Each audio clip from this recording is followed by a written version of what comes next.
میں تبلیغی جماعت کے ذمہ داروں تک اپنے اس اسٹیج سے یہ بات پہنچا دینا چاہتا ہوں کہ آج فرق باطلہ کے چنگل میں پھنسنے والے لوگوں میں ایک بڑی تعداد ان لوگوں کی ہے جن کا تعلق تبلیغی جماعت سے ہے.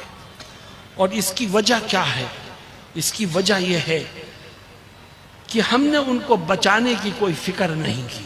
اس لیے میں ایک پیغام جماعت کے ساتھیوں کو اور ذمہ داروں کو دینا چاہتا ہوں کہ جماعت سے جڑے لوگ اور ذمہ داران یہ کہتے ہیں کہ ہم 6 نمبروں کے اندر گفتگو کرتے ہیں. ان 6 نمبروں میں ایک نمبر علم بھی ہے.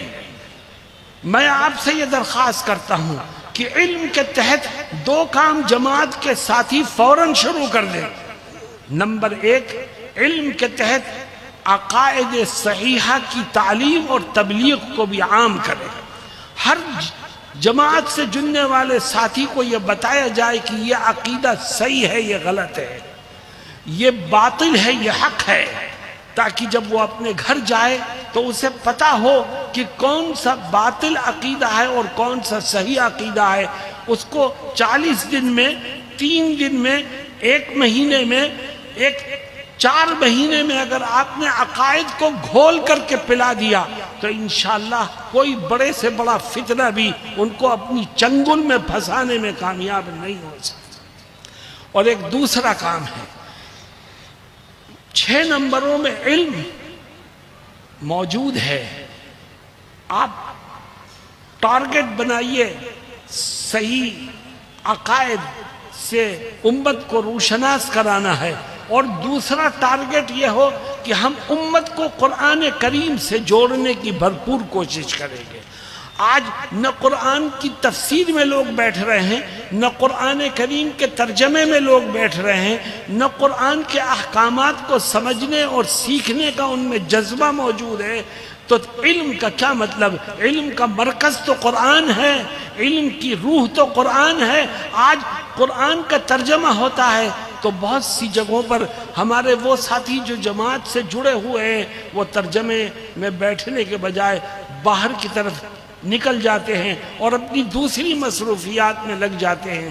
میرے دوستوں اور ساتھیوں، ہمارے باطل فرقے، جتنے بھی باطل فرقے موجود ہیں، ان کا سب سے پہلا نشانہ وہ طبقہ ہوتا ہے جو کسی نہ کسی شکل میں دین سے جڑا ہوا ہے، جس کے دل میں دین کی طلب موجود ہے، جو دین کی تلاش اور جستجو میں لگا ہوا ہے، وہی پہلا نشانہ ہوتا ہے.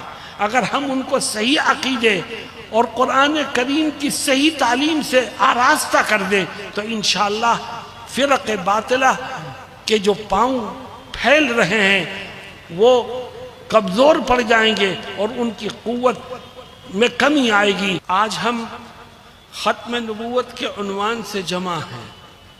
میرے دوستوں اور ساتھیوں، جس کے دل میں آقا کی محبت ہوگی وہ کسی اور کی نبوت کو برداشت کرنے کے لیے کسی قیمت پر تیار نہیں ہوگا. اپنے دلوں کو ٹٹولو. حضرت محمد مصطفیٰ صلی اللہ علیہ وسلم کی محبت ہے یا دل آقا کی محبت سے خالی ہے؟ حقیقت یہ ہے کہ اگر امت کے دل میں آقا کی سچی محبت پیدا ہو جائے تو فتنوں کا دروازہ خود بخود بند ہو جائے گا. میں چند واقعات آپ کو سناتا ہوں کہ کس طرح صحابہ کرام نے حضرت محمد مصطفیٰ صلی اللہ علیہ وسلم سے سچی عقیدت اور محبت کا اظہار کیا. آج ہم آقا کا نام لیتے ہیں، ان کا کلمہ پڑھتے ہیں، ان سے محبت کا اظہار کرتے ہیں، لیکن ہمارا ہر کام ظاہری پیمانے پر ہوتا ہے اور دل حقیقی محبت سے خالی ہے. میرے دوستوں اور ساتھیوں، ایک صحابی ہیں حضرت طلحہ ابن البراء رضی اللہ عنہ. حضرت محمد مصطفیٰ صلی اللہ علیہ وسلم سے محبت اور عقیدت کا یہ حال تھا کہ جب نبی کریم صلی اللہ علیہ وسلم ہجرت کر کے مدینہ المنورہ تشریف لائے تو آپ کا استقبال کرنے والوں میں حضرت طلحہ ابن البراء رضی اللہ عنہ بھی شامل تھے۔ اس وقت نوجوان تھے بالکل، آقا کے قریب پہنچے اور فرمایا آقا میرے دل میں آپ کی محبت ہے، آپ جو بھی حکم دیں گے میں اسے پورا کروں گا۔ آپ کو حیرت ہوئی کہ ایک نوجوان بچہ ہے اور اس طرح کی باتیں کر رہا ہے۔ وہ پھر آگے بڑھ کے کہتے ہیں کہ آقا میرے دل میں آپ کی محبت ہے، آپ جو بھی حکم دیں گے میں اسے پورا کروں گا۔ تو آپ اس نوجوان کی طرف دیکھتے ہیں اور فرماتے ہیں کہ جاؤ اپنے باپ کا سر قلم کر کے میرے قدموں میں لا کے رکھو۔ جیسے ہی آقا کا یہ حکم طلحہ ابن البراء سنتے ہیں مجمع میں گھس جاتے ہیں۔ آقا فوراً کچھ صحابہ سے کہتے ہیں کہ جاؤ اس نوجوان کو پکڑ کے لاؤ۔ لوگ پکڑ کے لے آئے تو آقا پوچھتے ہیں طلحہ کہاں گئے تھے؟ تو طلحہ کیا جواب دیتے ہیں؟ کہتے ہیں آقا میں اپنے باپ کو تلاش کر رہا تھا تاکہ اس کا سر قلم کر کے آپ کے قدموں میں لا کے رکھ دوں۔ آقا فرماتے ہیں طلحہ مجھے تمہارے باپ کا سر نہیں چاہیے، میں رشتوں کو جوڑنے کے لیے آیا ہوں، میں رشتوں کو توڑنے کے لیے نہیں آیا۔ لیکن طلحہ تمہاری محبت کا امتحان تھا، تم 101% اس امتحان میں کامیاب ہو گئے ہو۔ میرے دوستوں اور ساتھیوں، ہماری چھاتیاں آقا کی محبت سے خالی ہیں اور تختیوں پہ لے کر کے ہم محبت کا نعرہ لگاتے ہیں اور کہتے ہیں ہم سے بڑا محبت کا دعوے دار کوئی نہیں۔ ہم اپنے آپ کو بھی دھوکہ دیتے ہیں، اپنے نبی کو بھی دھوکہ دیتے ہیں، اپنے خدا کو بھی دھوکہ دیتے ہیں۔ یہی طلحہ ابن البراء رضی اللہ عنہ ہیں، بیمار ہوئے، نبی کریم صلی اللہ علیہ وسلم ان کی مزاج پرسی کو تشریف لے گئے۔ آپ نے دیکھا طلحہ بے ہوش ہے، آپ بیٹھ گئے، لیکن طلحہ کو ہوش نہیں آیا۔ کچھ دیر کے بعد آپ اٹھے اور ان کے گھر والوں کو پاس بلا کے کہا کہ مجھے ایسا لگتا ہے طلحہ بچیں گے نہیں، رات میں ان کی وفات ہو جائے گی، اور دیکھو رات میں اگر طلحہ کی وفات ہو جائے تو ان کی موت کی خبر مجھے کرنا تاکہ میں ان کے کفن دفن میں شریک ہو سکوں۔ آپ یہ کہہ کے واپس آ گئے، رات گزر گئی، آپ کو کچھ پتہ نہیں۔ فجر میں آپ کی ملاقات طلحہ ابن البراء کے رشتہ داروں سے ہوئی۔ آپ نے پوچھا طلحہ کا کیا حال ہے؟